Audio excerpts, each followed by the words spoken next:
The Basic Instructions of Mind Mastery with Chukky Okobi, the show that takes you around the world to share interviews with some of the most successful and relevant people on the planet. Hear their stories and get the most important business lessons they have learned on their road to success, and get exclusive advice on how to implement their success into your life and business. The Basic Instructions of Mind Mastery with Chukky Okobi is brought to you by the Strategic Advisor Board and your host, Chukky Okobi.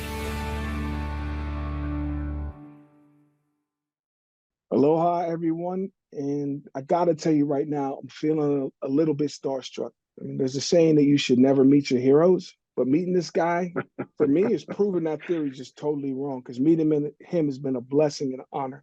You know, me being a kid from Pittsburgh originally, today's guest is someone I've looked up to for a long time and is a role model for me now in life after football, after the NFL. So I'm excited for this conversation. Today's guest is an 8-year NFL alumni and running back for my Pittsburgh Steelers, an NFL analyst for ESPN for over 20 years, and now an international speaker, author, and again, one of my favorite players growing up in Pittsburgh. I want to give a huge mahalo and aloha welcome to one of my heroes. It's an honor and pleasure to welcome Merril Hoge to the Life After Football podcast. Merril, thank you for your time today and welcome. Well, Chukky, I sure appreciate it as a genuine introduction, and flattered by that, my friend. So thanks for having me, buddy. Yeah, it's really feels good, and being from Pittsburgh, and both of us having played for the Steelers, and the Steelers is a unique organization. We've only had 3 head coaches since 1960. I mean, you played for 2 of them. I played for 2 of them. So, it's a really unique experience. And, I just feels really good to connect this way, really emphasizing that familial feel of this organization and what it means to be a Steeler, Well, I agree with you. There's we're not, it's a unique organization from the very day I got there. Ownership, you can just tell by ownership. My first meeting ever as a rookie was with the chief. The chief was still alive when I was there. And for people who don't know, the chief is really like the founding father. He's the guy with the cigar and, the face when you think of the Rooneys, then there's Mr. Rooney and now Art, which would be his grandson. Right. He met with our team, our rookies, our first year, and our very first meeting, he talked about it being a woven fabric of the community of Pittsburgh. He goes, we're going to give back to the city because they give back to us. And he said nothing about football. Like, when he walked out, I was like, I'm not expecting that. I was like, but I've never forgot it. I wouldn't expect it, but I never forgot it. And that's where I probably got my first example of modeling. I think in leadership, you can get up and pontificate to people. You can give the greatest speech in the history of mankind. And then if people see you do the opposite of what you just said, people are going to do what they see versus what they hear 100% of the time. Yeah. And to hear the chief say that, I mean, that got our attention. But then when you watched him operate, that's how he operated. He gave back. He was an active part of the community, and then it made sense, and that's what makes that organization truly unique. Yeah, absolutely. And, when you talk about how the chief didn't mention anything about football, it really connects to, what we're talking about today, and, what I'm doing with lifeafterprosports.com is a lot of times, pro athletes get so caught up in this persona of being an athlete, believing that the game is who they are. But, that's a big thing with the Steelers organization and the Rooney family and all that they've done, not only for the NFL, but for the city of Pittsburgh and, what the NFL means to all of us all over this country and all over the world now. It's interesting how most people in the world identify as what they do professionally. I mean, think about it. If I fight fires, I'm a firefighter. If I teach people, well, then I'm a teacher, right? Now, you and I have talked about the unique challenges of leaving the NFL after a lifetime of identifying as an athlete. Now, you played with and were close friends with someone who, for me, as an offensive lineman for Pittsburgh, I always looked up to, and that's Mike Webster. And you're intimately familiar with his challenges, the real story, not just what they say in the movie. Right. And you know, obviously you had your own challenges mentally, emotionally, physically after your time in the NFL, but you overcame a lot of that and achieved success in life after football. So I kind of want to just think back to the beginning, like when you first left the league. Talk to me about how you felt when you first retired from football. Like, what was it like for you mentally and emotionally when you left the NFL? Well, I left in an abrupt way, and I think that was some of my issue initially. Now, you know, I played football for 22 years, and see, I think that's oftentimes forgotten. That a guy goes, we played in the NFL for 8 years, 10 years, but how long were you playing football before that? You know, and that's important. You know, I started playing at age 8. First time I ever saw it on television. That's what I wanted to do. That's what I wanted to be. And that's all I ever thought about. That's all I ever focused on. And that's all I ever worked on. So at age 30, now, you know, I'm in my 8th year. I got, at the time, I had the longest NFL playing streak. I had the longest playing streak in the NFL. Dan Marino had blown his Achilles out the year before, and I was next in line. So as a running back, and to have 126 some games that you'd played and started in the National Football League, that, I mean, as you know, Chukky, that's a big deal.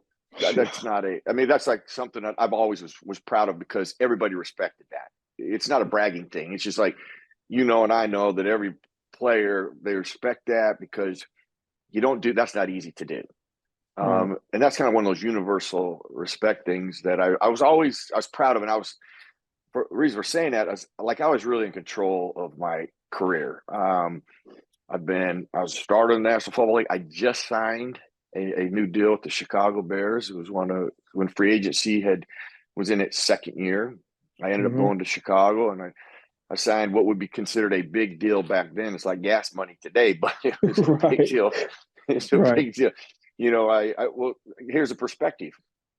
My rookie year, the highest paid player in the National Football League was Walter Payton at $1 million in 1987. Okay.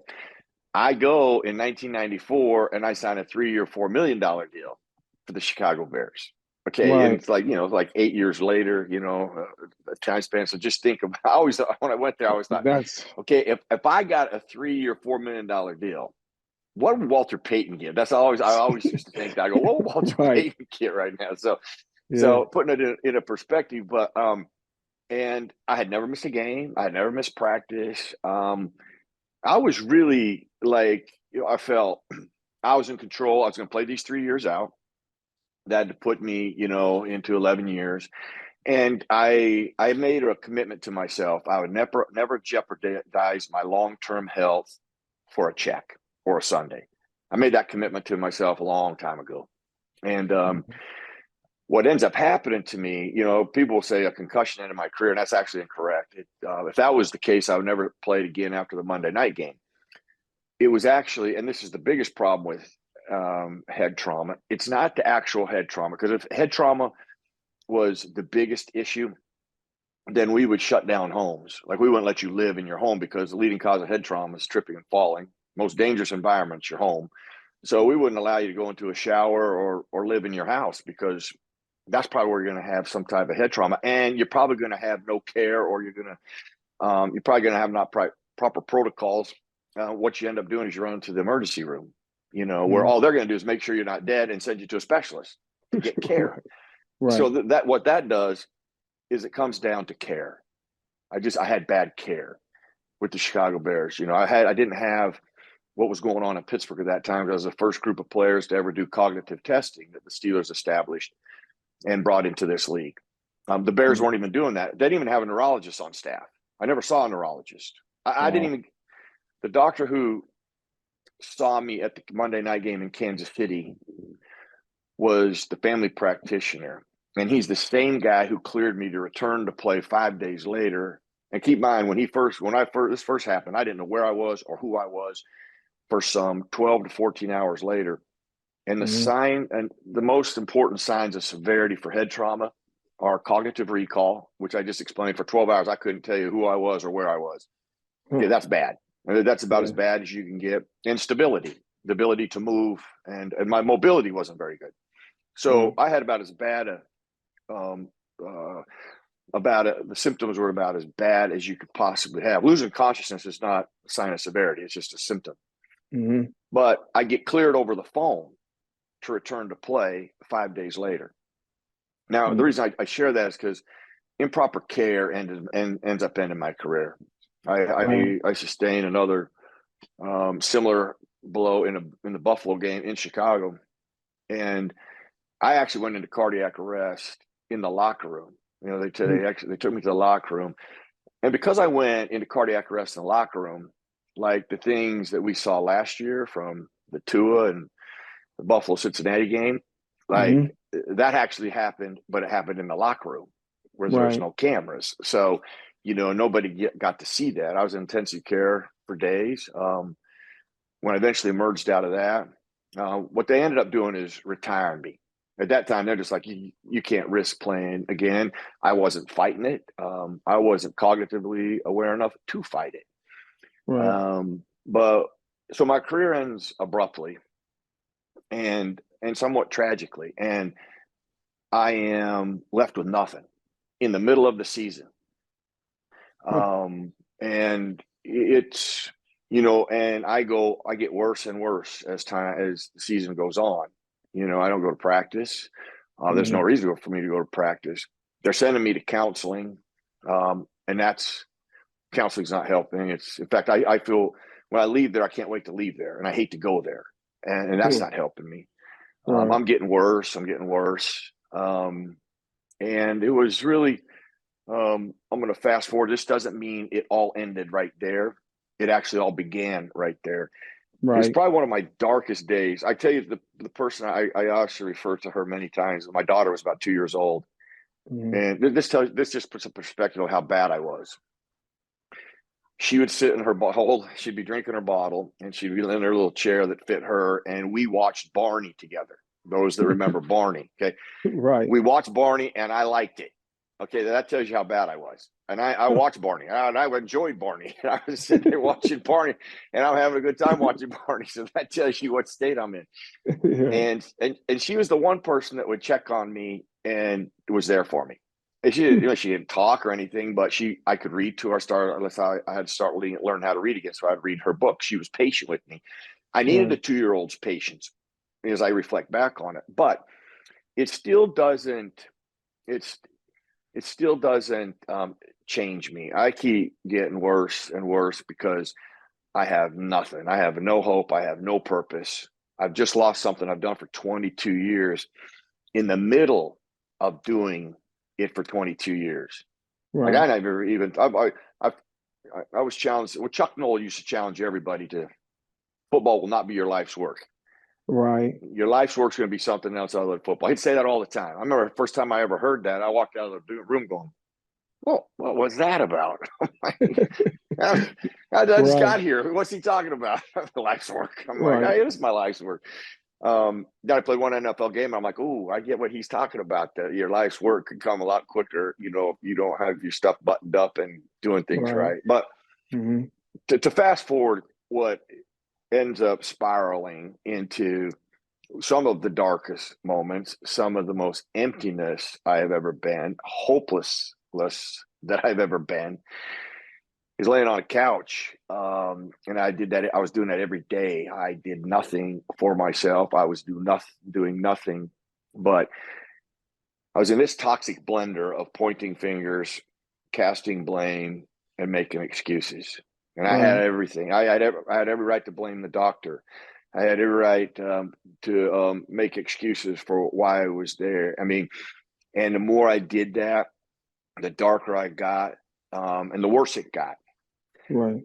And I was probably at the darkest moment when these words right here have helped me live a dream and fight to live, and I say a lot of in between.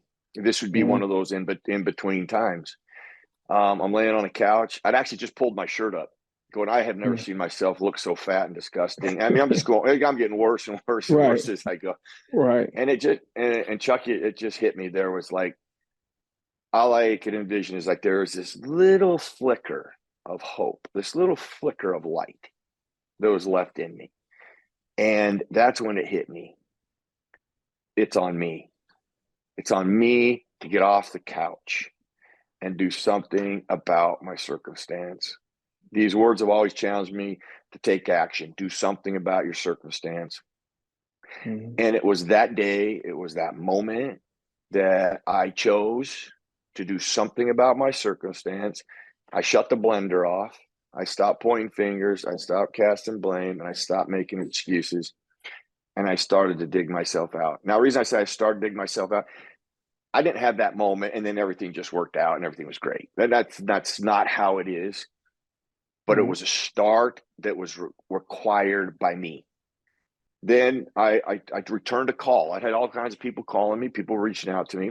One of the calls I returned was Lynn Swan had reached out to me. He knew that I was working on broadcasting.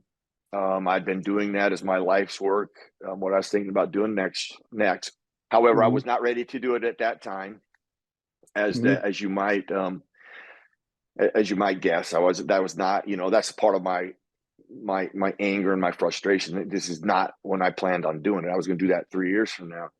Right. But I made the call to him, and he said, "Listen, we're doing Michigan and Illinois and Champaign, Illinois. I'd like you to come down and shadow us for the day." And I got a ride. I had a car service take me down because I couldn't even drive. I didn't know where I was half the time, and that was the start of it. Okay, and what I'm getting at is, in these states, you got to take ownership at some point. It starts there. It starts with you. You got to get out of that toxic blender, and then take advantage of the people that want to help you. And there's a lot of people that are there to help you, and there's resources to help you, and then you use those tools. And that combination helped dig me out.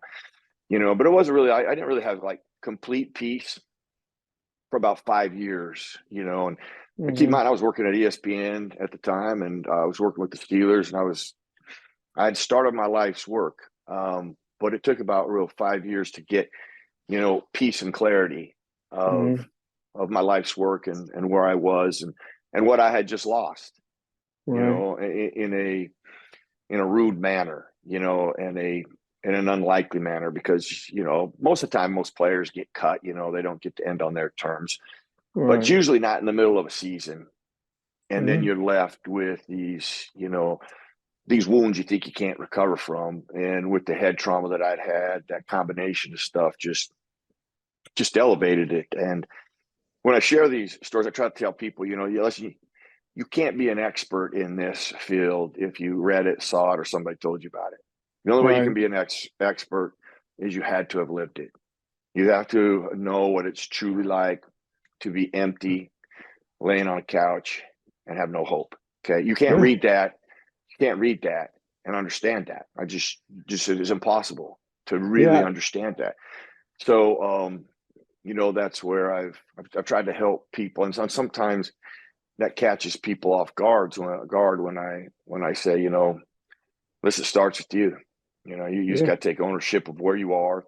If you want to keep sitting in that blender, pointing fingers and casting blame, and I know you're doing it. I did it. I know that's part of it. That's how you get so dark, is that you don't take any ownership and realize, which is a powerful thing, is like, really, you're in charge. Okay. So you just think of the power that you have right now. I'm just making this hypothetically. You talk to somebody that's in my state, or was in my state, or even your state, Chukky, and you're sitting there, the power of pointing fingers, casting blame, making excuses, the power of that, what it's doing to you. I mean, it's powerful because it's destroying you. So think about how powerful that is. Now we can just turn that blender off, move it over here, stop doing that, and now take ownership.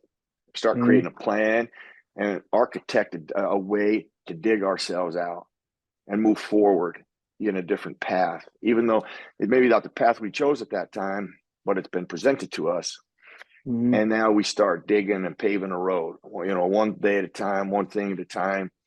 And then you start to get yourself out of there, and when you do that, and I've had to do it a couple of times, because my career at ESPN ends 21 years later in an abrupt manner. And it was less tragic then, and it came out of the blue too. I mean, I never saw that coming. But now 21 years later, it does happen and I had already experienced it one way, I think for maybe 1 or 2 hours, I realized my life had just changed, because I'd already orchestrated one shift and had to redirect myself. I was much better at the second time. I had tools that I had applied. So having lived it, I have tried to help people with ways to help them get themselves out of that disaster, and that there is hope and happiness and joy and peace and personal success in other avenues of their life. And from a player perspective, I'm like, hey, listen, you've already used the greatest tool known to mankind to help you get to the highest level. Right. Don't surrender. That's it. So you already have evidence. So don't tell me you don't got it. You already got evidence. You've already done it at the highest level. Okay, some 6 million kids started doing this. Only about 1,900 play it, and you were one of them. Yeah. That's pretty elite, bro. So you have something that is pretty special. Let's use that. Absolutely. I mean, that's the big thing is, when I think about some of the things that I dealt with after football and believing that it was all just physical trauma from playing, the most physical game that I could think of. And, it's really when I started to work with a coach that I started to, get that clarity after I had been, laying in the basement feeling sorry for myself for so long. One of the big things that my coach, he's from Hawaii. I love this guy. Now, my coach, when I first came to him and was telling him about my problems, he was like, well, you realize that not all learning comes from your school. And I said, what do you mean? He said, what you think you know isn't all that there is to know. Maybe it's just time to learn something new, or perhaps maybe you already learned it. Now, you said you played in the NFL 8 years. I said, yeah. He said, playing in the NFL is a unique experience with a lot of unique wisdom, a lot of unique learnings that you already have. And when you think about it, this problem you're having in life after the NFL, perhaps the solution you need to regain control of your life, you already learned playing football. And so when you talk about what, the chief came in and talked about, Art Rooney, how he didn't even mention football, or when Coach Chuck Noll talked about football is not your life's work.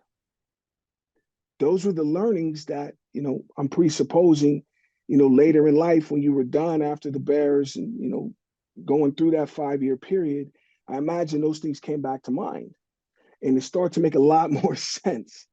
And so it goes right to what you're saying, how when I think about the NFL, guys on TV, we were those guys on TV that everybody else looked at like superheroes. And so it took that superhero power just to get onto that television, just to get into that league. And so that's something that, since, we're more than just football players, guys got to recognize nobody can take away whatever it is that you had that got you to that level. No one can ever take that away from you except you. When you start to tell that story, when you get into that blender and you start telling the story that, it's what I call limiting beliefs, greatest hits. When people, it's like a vinyl record just spin around in your mind when you're telling stories about yourself that sound like, I can't, I'm not, I just don't want. Now, going back to when we were playing high school football or college football, if I don't bet, but if I was a betting man, I would bet that there's no player who had that soundtrack going. I can't, and I'm not. Or you would have never made it to the NFL in the first place. So whatever change you're looking to make, positive changes in your life, football's taught us exactly what we need to know, especially the coaches and leaders that we worked with. So when you talk about, going through some head trauma and whatnot, now you published 2 books, Brainwashed, which talks about the narrative around, CT and brain health after football. But I want to dive deeper into that saying on your hat, your latest book, Find a Way, the 3 words that changed your life. So talk to me about those 3 words, find a way, and how they played into your success in the NFL and how you found a way to navigate those different obstacles you faced after your football days were over. Well, I said it initially, and I'll repeat it just because it's so important. Those words helped me live a dream, and that's how it started. Okay, they ended up helping me live a dream fight to live later when I was diagnosed with cancer. I had to go through open heart surgery, and even the struggles that I went through from just the recovery from the head trauma. Those words, I'll go back to, were just supposed to help me live a dream. Okay. So they started as a kid. So this is one thing I think is, I shouldn't say think, is one of the most powerful tools we can do. And everybody should do it if you want to do, or at least try it. Because it is proven, like, visuals are a powerful tool to help us control our mind versus our mind controlling us. They're one of the greatest tools you can do from a perspective of control, your mind, where you're trying to go, what you're trying to be, what you're trying to change, what you're trying to deal with. And when I was a kid, I used to go to bed at night and fall asleep thinking about the one thing I had never seen in a bedroom, but I would want in my bedroom if I had a bedroom by my own bedroom. And that's a wall of cork. And the reason for that is so I could pin up my goals. And I could visually see it when I walked in my room. Because I heard a teacher one day say, hey, one of the best things you could ever do, write your goals down and put them in your bedroom, because it's where you start and end your day. Like, I never forgot that. I'm like, oh, that's a great idea. But I'll have a bedroom by myself, and everything I put up, my brother tears down. So that doesn't work for me. But one night my dad announces that this concrete basement that we had used to be our playground in the wintertime was going to be converted to 2 bedrooms, a family room, and an office space. One of those bedrooms was going to be mine. So I asked him if he could make me a wall of cork in my bedroom. And he asked why. Well, I explained, and he's like, we'll see what we can do. But I have some time on my hands. He didn't promise me, but I envisioned I was going to get it. And I actually do. It's not exactly what I had envisioned. It ends up being half of a wall, but man, it was big enough. And I had written down all my goals. And so I put my goals, as soon as the room gets done, I walk in and I had junior high, high school, and college to attend. So I made goals for those steps too. And there was this step. There was my junior high goal, my high school goal, my college goal. And then at the very top was going to be, I will play in the NFL. And my favorite player was Walter Payton. So I cut a picture of him out. My favorite team actually as a kid was the Steelers. So I cut a picture of them out. And it's kind of my first moment of truth. A lot of things happened for me on this day at that moment. So many it's hard to share in this 1 second, but I'll get to the most important aspect, what it did for me on that day. When I pinned that goal up, I will play in the NFL, and I started looking at it. I call it a moment of truth in life.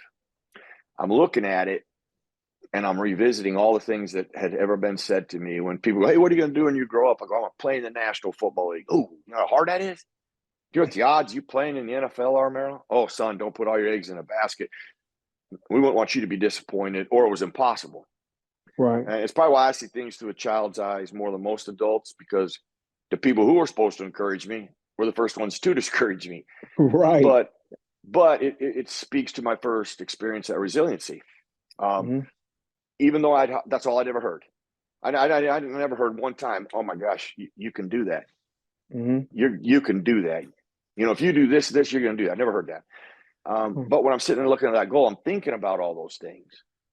And this moment of truth, and I call it a moment of truth, where I really felt the first time I ever self-reflected, and I opened myself up, and I tell people self-reflection is about you. Okay. It's about opening yourself up. And it's about making a commitment, challenging yourself. And I'm going through all these different emotions. I'm like, for a moment, I will play in National Football League. It's nothing more than words on a wall. But I'm like, no, I didn't put that up there. I didn't put it up there to be words on a wall. I want to play in the National Football League. And on that day, I make a commitment.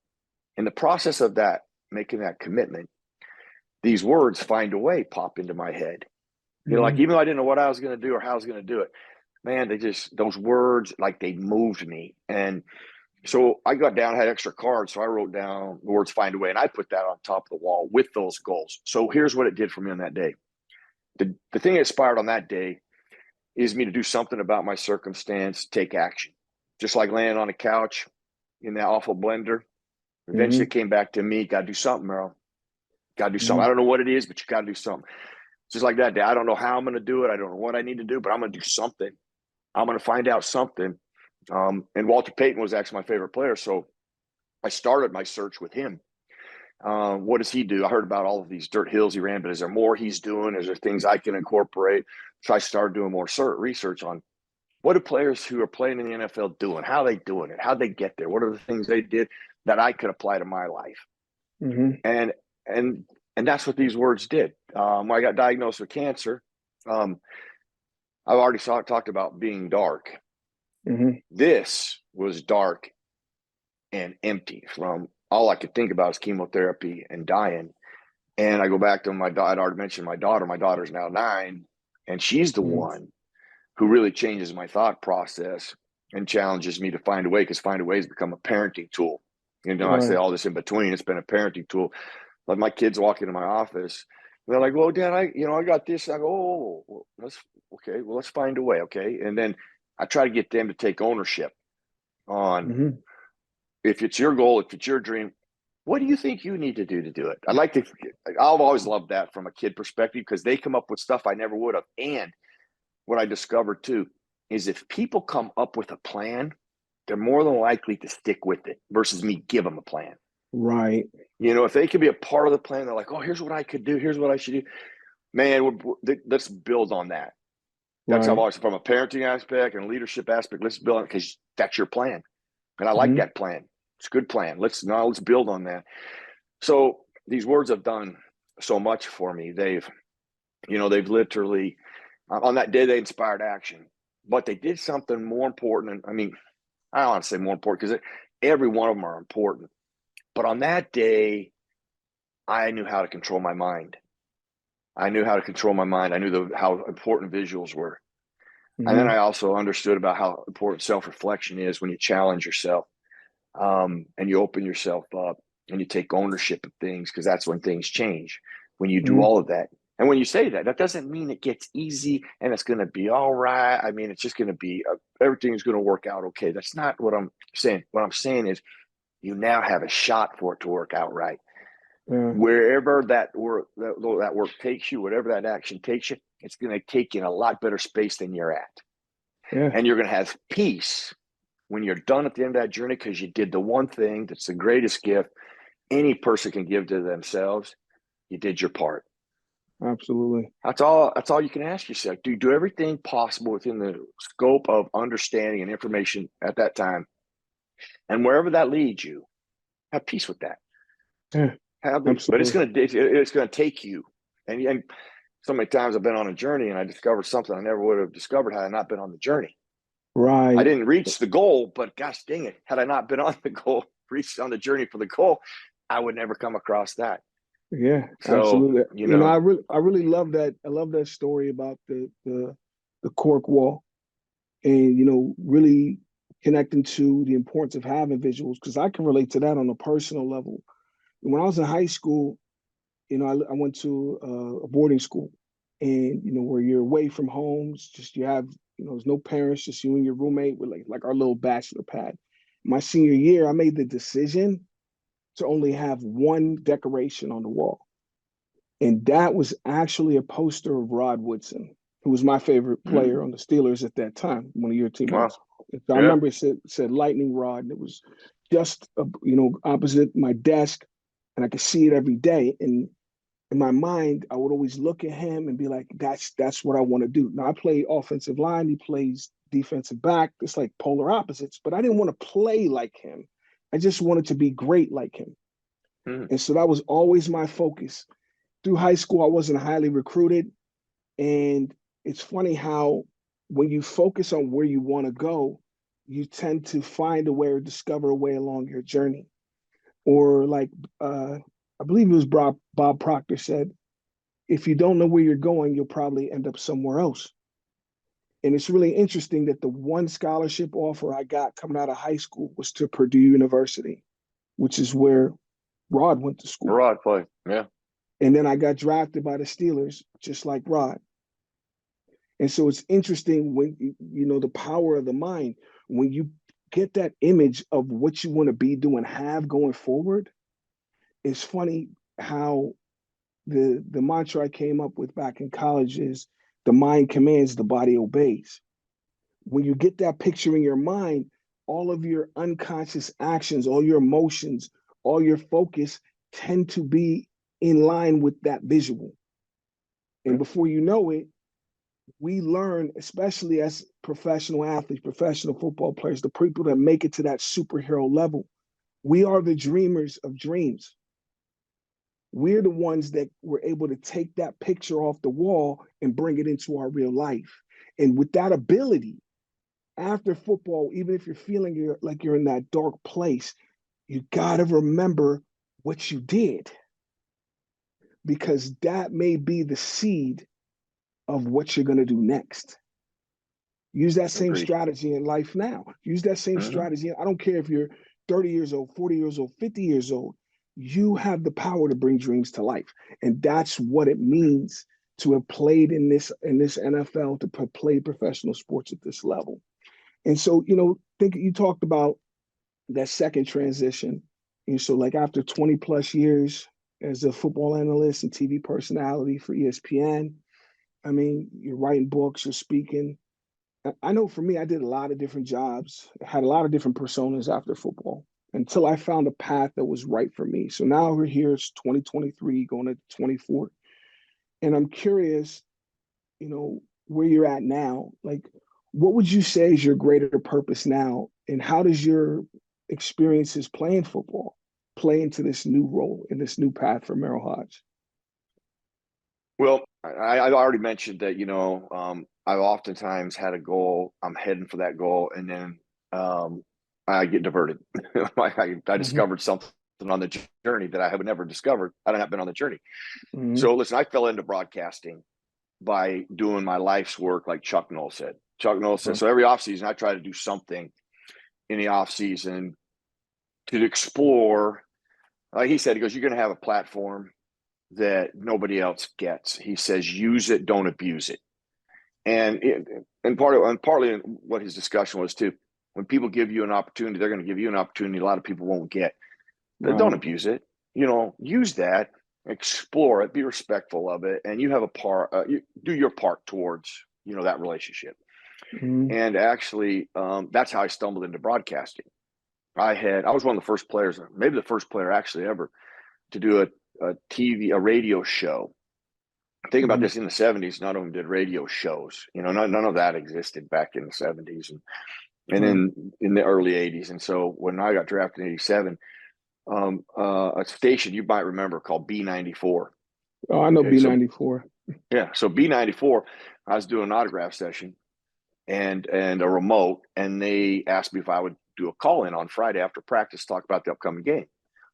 So I tell the PR department, and they're like, oh, boy, well, he goes, yeah, it's Dan Edwards and Pat Hanlon, two of the greatest in NFL history. Right. They said, well, why don't you come in our office and do it so we can hear you? I guess, say something stupid or something. Right, well, it becomes really popular. So in the off season, I'm doing a similar thing, only DVE now is at this remote that I'm with. I'm there on remote where I'm at. And they asked me how much B94 was paying me to do that.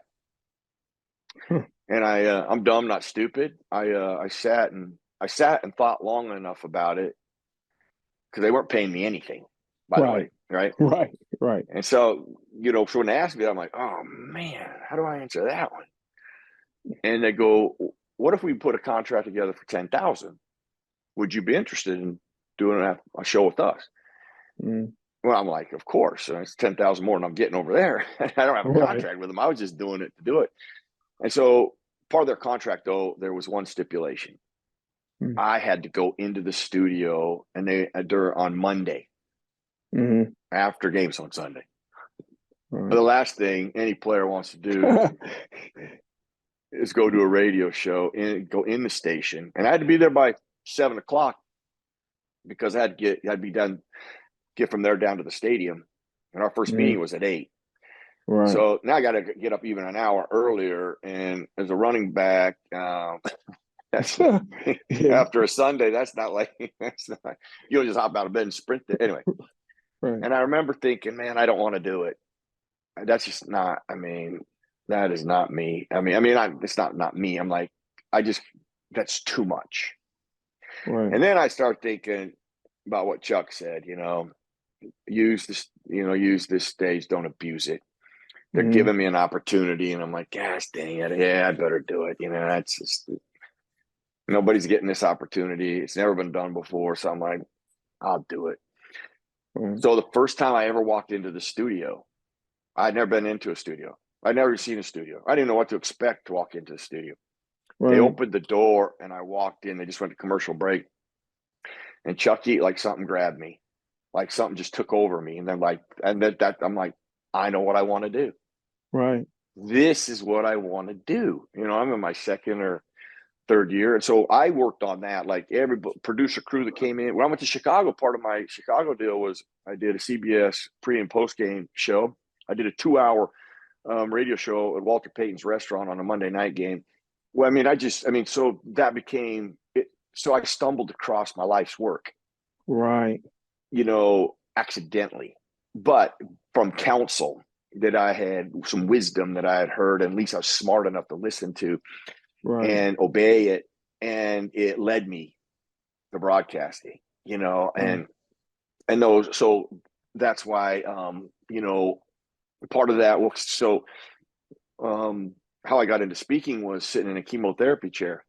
And a friend is asking me about, I started telling about that cork wall that we talked about as a kid, and how those words meant so much to me. And he'd known me for like 15 years. And he's like, I never heard that story, Merril. He goes, man, I'm gonna tell you this, you need to write a book on that. That's a powerful thing. And he was videoing the whole day of chemotherapy because I was in there for about 12 hours. Right. And, I'm in my like 6th month, 6th treatment. I'm beat down. I'm just beat. And then I just really turned to him. I said, Charlie, listen, if I survive, I'm going to write your book. I'll write your book. And I just meant it like that, just to shut him up, to move on. I was just trying to survive. I was on survivor mode. And a year later, he called me up. He said, hey, you remember that promise you made me? And I'm like, oh man, that book. I was like, yeah. And he held my feet to the fire. And he's like, now that takes me another 5 years just to find a way to like write the book. But in the process, what that did for me is somebody asked me to come speak and share the message. And I end up doing that. Then I get asked to do it again. And then an agency came to me and asked me if I would be interested in them representing me. And so like all of this comes about really at like one of the other darkest moments of my life. I get challenged. I then get re-challenged. I then live up to that challenge. I do write the book, and then it takes me into speaking. And so to answer your question, I start liking it more and more. And what I like about it, I'm a product of a lot of people. People who've challenged me, people who have inspired me. I find hope in people. And I like to share a message of hope and empowerment, because when I speak, I get to a certain point. I don't share this message with people because I read it, I saw it, or somebody told me about it. I share it because I have lived it. But that isn't the main reason I get to share it. I love to share it because I know what is possible for you. I know what's possible for everybody when I'm speaking in the sound of their voice, when they use this, the greatest tool known to mankind. You use visuals, you do self-reflection, you take ownership, you build a life of resiliency versus a life of regret. That is all within your control and your power. And when you harness that and you take charge of that, man, and you don't let anybody you mentioned it a while ago, you don't let anybody take that from you. Powerful things happen for you. You can do whatever you set your mind to. And I use Walter Payton. Walter Payton taught me a lot. The one most powerful thing I've ever learned about Walter Payton is his relentless commitment of every day. And that's a choice, that's a habit, that's an attitude that everybody can apply. That's what I found to be powerful about it. Everybody can use that. Wanting, it's the easy part. Everybody goes, oh, I want that, I want that. Easy. Are you willing to do it every day? Are you willing to do the hard work? Are you willing to try to go out and beat those odds? Are you willing to do it on the rough and tough days? Right. And That's a mindset and a choice. Keep in mind, you can make that choice. Okay? That is totally up to you. And that's what you have to have in order to plow through those tough days, to make the road smoother. And when you start developing that, well, then it does become easier. Yeah, those tough days, initially are hard, but man, when you learn how to do that, you learn the value in it. Man, the next time that hard day comes or that tough road comes, you plow through it. Yeah. And then you find value in that. And then, the strength of you starts to show. Right. Absolutely. Think about when you talk about the tough days. This is what my coach from Hawaii was talking about. Think about being in Latrobe. It's 100 degrees. You think about, those, if you're a baseball player and, pitchers and catchers having to play in February, knowing you're going all the way till November. And so we as professional athletes, we've already developed that. And so a lot of times it's really just reconnecting with those experiences and giving yourself credit for overcoming those difficult moments, getting the job done, finding a way when things were difficult. And now, and this, no matter how old you are, after you finish playing pro sports, after you finish playing professional football, remember how you found a way to get through the tough days and get the job done. And that's really what it comes down to is that's why we're having these conversations is guys, not just on the Steelers, but on every team in the NFL, every team in every football league, every college, women's basketball, hockey players, we all go through these difficult times in these dark places, especially after 20, 30 years of playing the sport. So now here's the moment that we've all been waiting for. This is the big question. See, my motivation for this podcast in my coaching practice, how I help, former players in this next chapter after prosports.com. My goal is to help NFL veterans to fully heal after a lifetime of football, heal from top to bottom, spiritually, mentally, emotionally, and physically. Mm-hmm. So with all the success and the positivity that you're experiencing in life after your career after football, now that you've found your path, what I really want to know is, what advice would you give to the young man or woman who's struggling mentally and emotionally after a lifetime of identifying as an athlete? Well, to me, this is what you do and have to do many times in your life. And when I mentioned the word self-reflection, the reason I do that is because self-reflection is about you. Okay, you're the only one that can tell the truth. You know the truth. You feel the truth. And you're the one that's going to have to live the truth. And if you open yourself up and challenge yourself, ask questions like, okay, are you doing everything you could possibly do? No, and then there's different questions when you're self-reflecting, depending on where you're going. If you're struggling on where you're going to go next or what you're going to do next, taking that moment of peace is when you can go down your own memory lane of the things that you love, the things that you want to do, the things that move you. Find those things in your life and then apply some type of a plan to explore them. Doesn't mean you have to do them, but do something that I've done this with people at ESPN when ESPN started making all those cuts, people that never thought they would ever be let go of ESPN. And this is before, I was on a wave of people that got let go. And this is friends of mine before that. And as I met with them, I was like, I told them, actually, I go, if they ever let me go, which, listen, I was somewhat, even though I was it was a shock for me initially. That a shock only lasted for a couple hours. Right. Because I had another plan. So speaking, I was like, if I ever do, I turn down more speaking than I do because my schedule at ESPN is just so crazy. I would love to devote myself to that.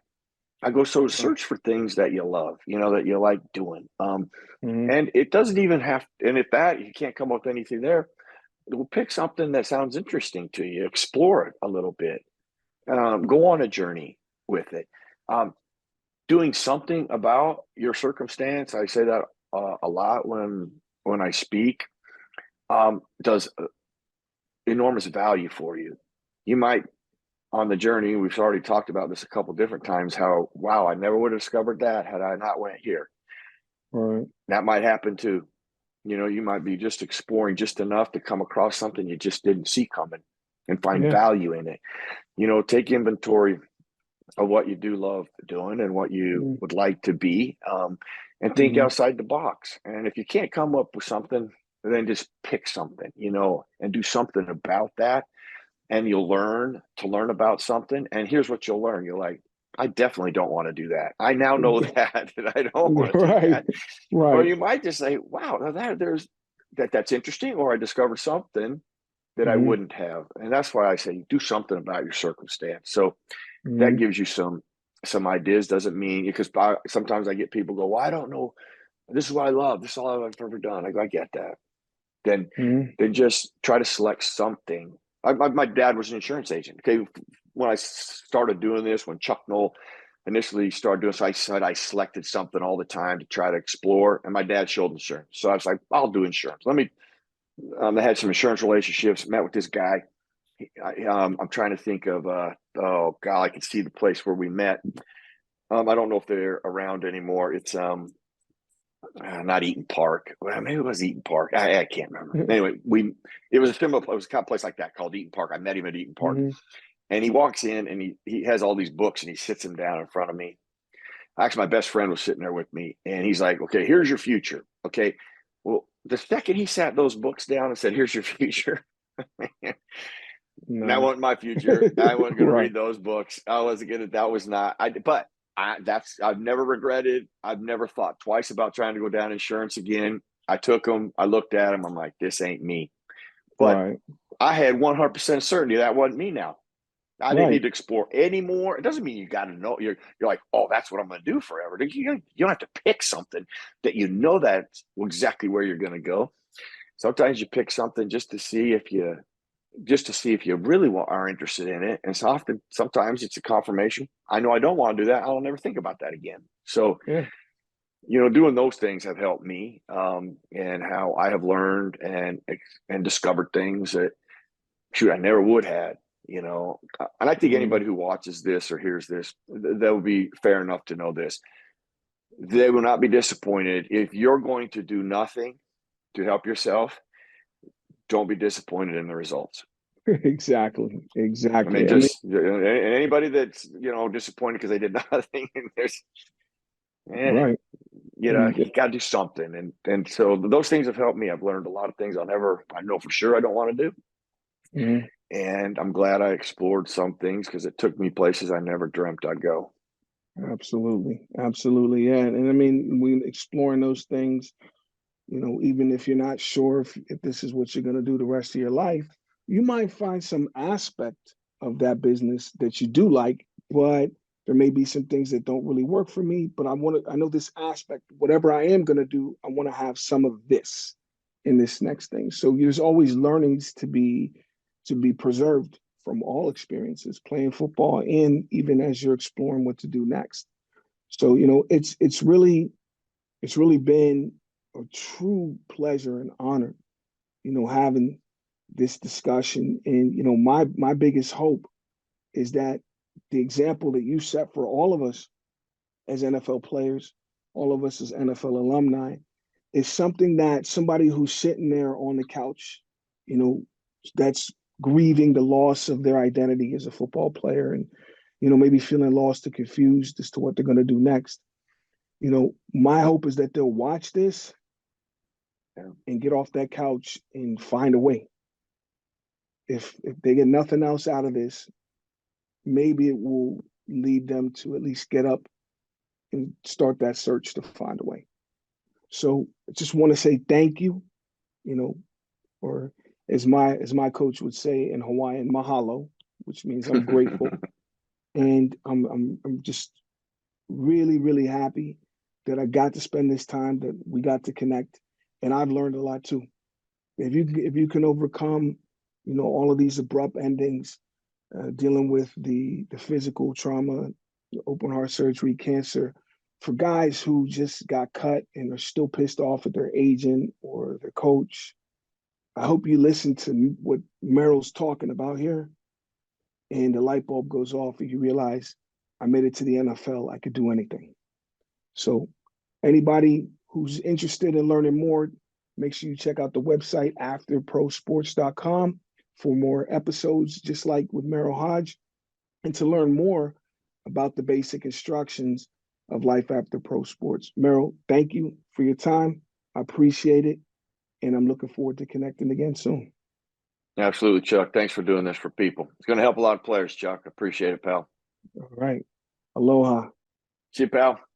Thank you for listening to the Basic Instructions of Mind Mastery with your host, Chukky Okobi. Please leave your feedback and visit strategicadvisorboard.com to get the latest and greatest business advisement on the planet. Follow us on social media for updates, and we'll see you on the next episode.